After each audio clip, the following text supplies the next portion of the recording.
Hello, fabulous friends, fans, and superstars of my dear friend Nadiya Shah. I am Yuriria Robles, and I welcome you to your horoscope for the month of July 2024. Dear Aquarius, this is a very interesting month for you.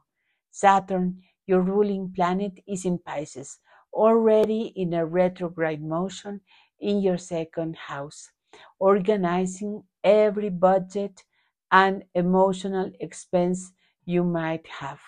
The work environment, on the other hand, is safe and organized, protected, except for the gossiping from neighbors and people near you.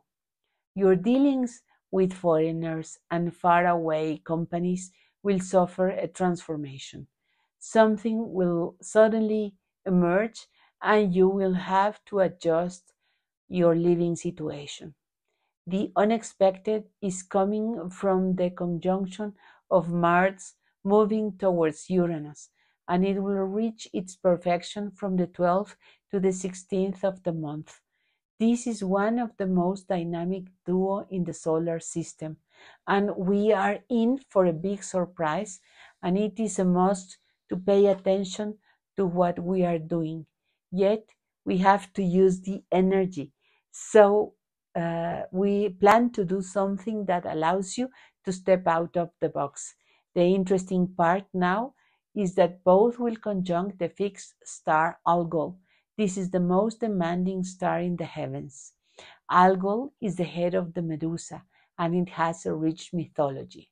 The story goes that Medusa was a very dedicated maiden at the temple of Athena, and Poseidon fell in love with her, and after having seduced her in the temple, Athena got very mad with the girl and turned her into a horrific sight because her hair was turned into a maze of snakes. So every person who was caught in her gaze would turn into stone. It was necessary that another hero, Perseus, and with the help and advice from Athena, beheaded Medusa's head and used it to conquer his enemies. This was needed to save his love Andromeda from peril. So what does this mean for you? Aquarius, in a myth, we can play any role or all the roles at different times.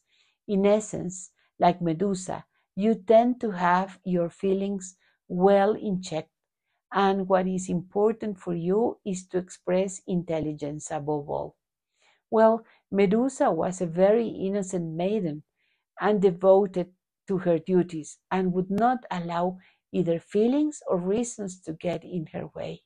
But then Poseidon or Neptune comes in and starts tempting her to agree to have relationships with him, either willingly or by force. After the punishment, she was enraged and very dangerous to look at. In this part, the myth is suggesting that you must not separate your innocence and deep feelings from your reasoning, and you should not rationalize what you feel or give explanations, but you must also be aware of them in order not to be tricked by others' desires.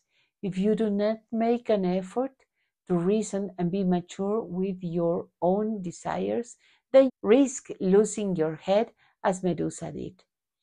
You are subjected to your rage, and in this state, you are very dangerous to yourself and to others.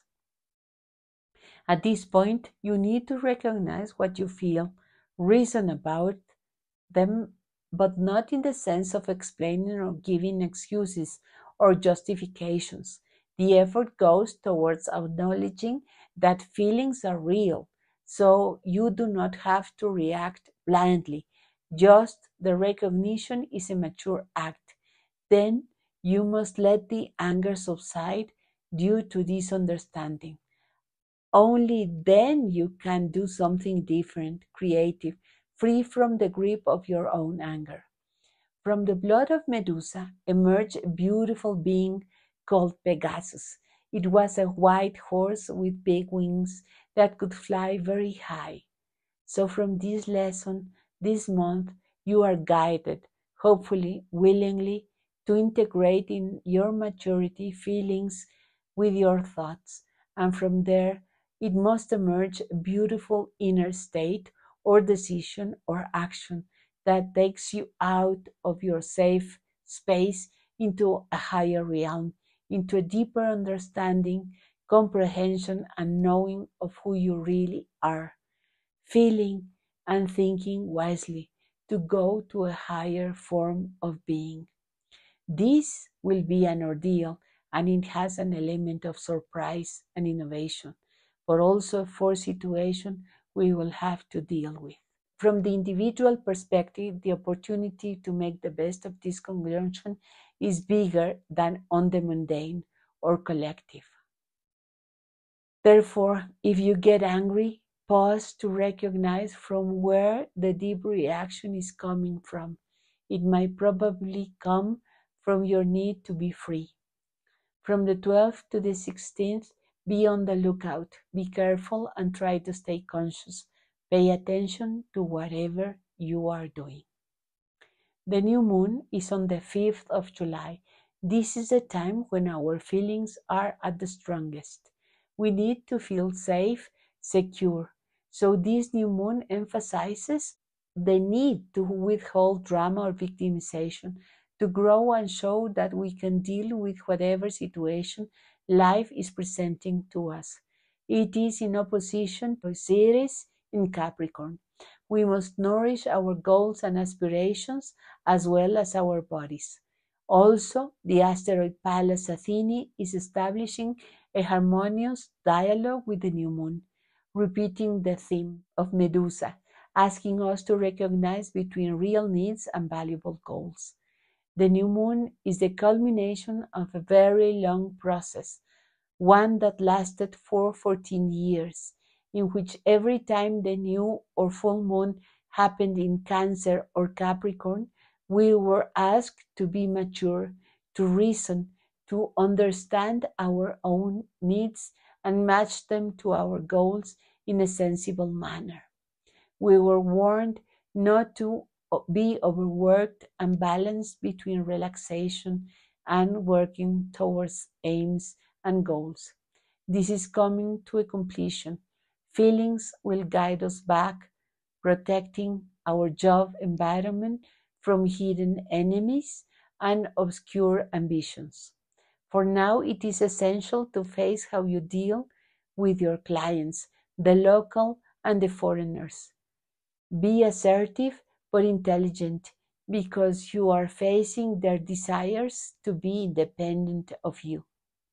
The full moon on the 21st of July is the second one in the sign of Capricorn on the last degree. So we are wrapping up things a few months. So let us free from what happened in the past. We have to let go and ready for a new situation. Neptune is supporting this realization, and Mars, just entering Gemini at that time, will grant us the freedom to literally walk the talk. In matters of the heart, for those who are in established bond, the Sun in Cancer, accompanied by Mercury and Venus, will bring desire on the part of your partner for attention and time to share the good times in life, and give space to be inspired to better the relationship at this time. Be conscious that you will be in a position to fulfill your significant other needs for the longest time.